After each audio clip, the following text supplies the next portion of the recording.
Okay, we're back at it.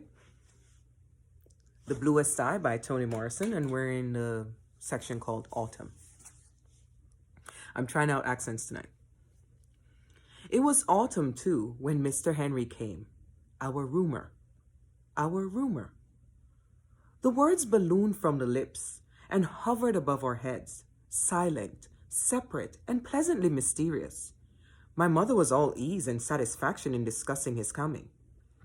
You know him, she said to her friends. Henry Washington. He's been living over there with Miss Della Jones on 13th Street. But she's too addled now to keep up, so he's looking for another place. Oh, yes. Her friends do not hide their curiosity. I've been wondering how long he was going to stay up there with her. They say she's real bad off. Don't know who he is half the time, and nobody else. Well, that old crazy nigger, she married up with didn't even help her head none. Did you hear what he told folks when he left her? What? Well, he run off with that trifling Peggy from Eliara. You know. One of old Slack Bessie's girls? That's the one. Well, somebody asked him why he left a good church woman like Della for that heifer. You know Della always did keep a good house. And he said the honest to God real reason was he couldn't take no more of that violet water Della Jones used. Said he wanted a woman to smell like a woman. Said Della was just too clean for him. Old dog, ain't that nasty? You telling me? What kind of reasoning is that? No kind, some men just dogs. Is that what give her them strokes? Must have helped. But you know none of them girls was too bright. Remember that grinning Hattie? She wasn't never right. And their Auntie Julia is still trotting up and down 16th Street talking to herself. Didn't she get put away? Nah, County wouldn't take her.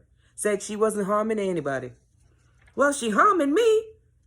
You want something to scare the living shit out of you? You get up at 5:30 in the morning like I do and see that old hag floating by in that bonnet. Have mercy. They laugh. Frida and I are washing mason jars. We do not hear their words, but with grown-ups we listen to and watch out for their voices. Well, I hope don't nobody let me roam around like that when I get to senile. It's a shame. What are they going to do about Della? Don't she have no people? Our sister's coming from North Carolina to look after her. I expect she wants to get a hold of Della's house. Oh, come on. That's an evil thought. If ever I heard one. What you want to bet? Henry Washington said that sister ain't seen Della in 15 years. I kind of thought Henry would marry her one of these days. That old woman? Well, Henry ain't no chicken. Nobody ain't no buzzard either. He ever been married to anybody? No. How come? Somebody cut it off? He just picky. He ain't picky. You see anything round here you'd marry? Well, no. He just sensible. A steady worker with quiet ways. I hope it all works out all right. It will. How much you charging? $5 every 2 weeks. That'll be a big help to you, I'll say. Their conversation is like a gentle wicked dance. Sound meets sound, curtsies, shimmies, and retires. Another sound enters, but it's upstaged by still another. The two circle each other and stop. Sometimes their words move in lofty spirals. Other times they take strident leaps. And all of it is punctuated with warm, pulsed laughter, like the throb of a heart made of jelly. The edge of the curl, the thrust of their emotions, is always clear to Frida and me. We cannot know the meanings of all their words, for we are 9 and 10 years old.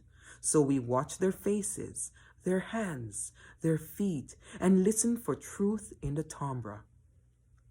So when Mr. Henry arrived on Saturday night, we smelled him.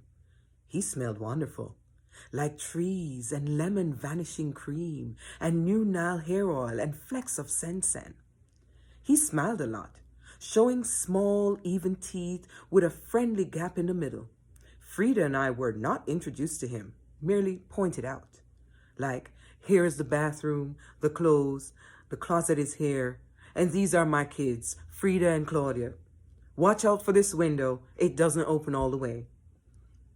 We looked at him sideways, said nothing, and expecting him to say nothing, just to nod as he had done at the clothes closet, acknowledging our existence. To our surprise, he spoke to us.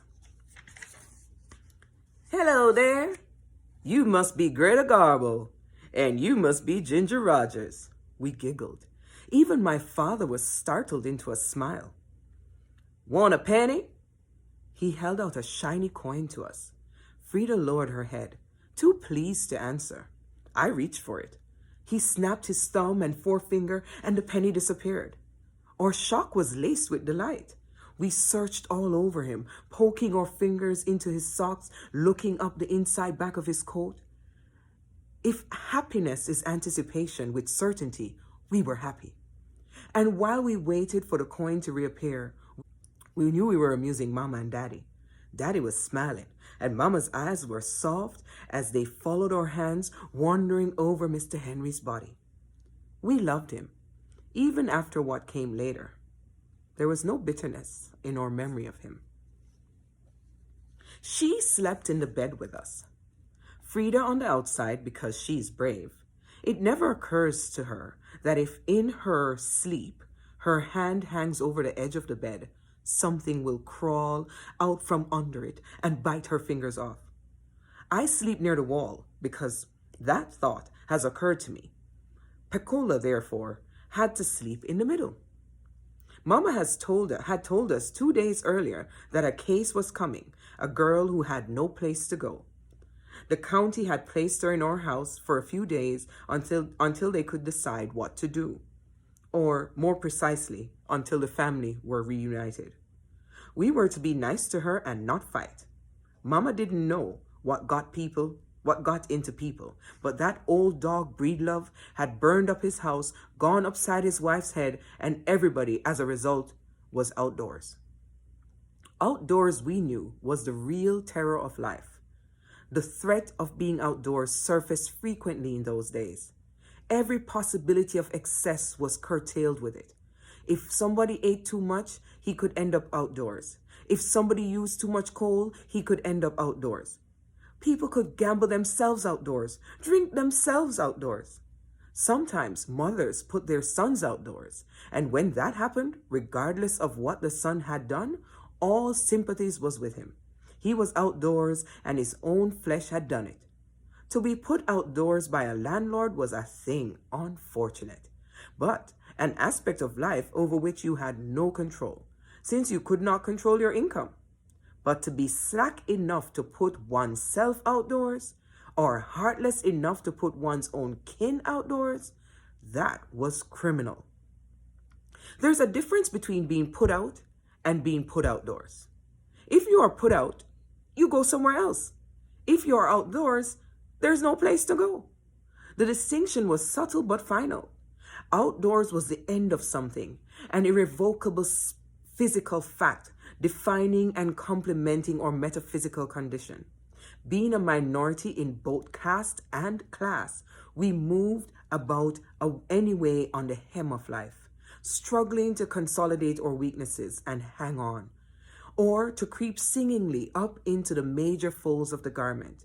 Our peripheral existence, however, was something we could learn to deal with, probably because it was abstract.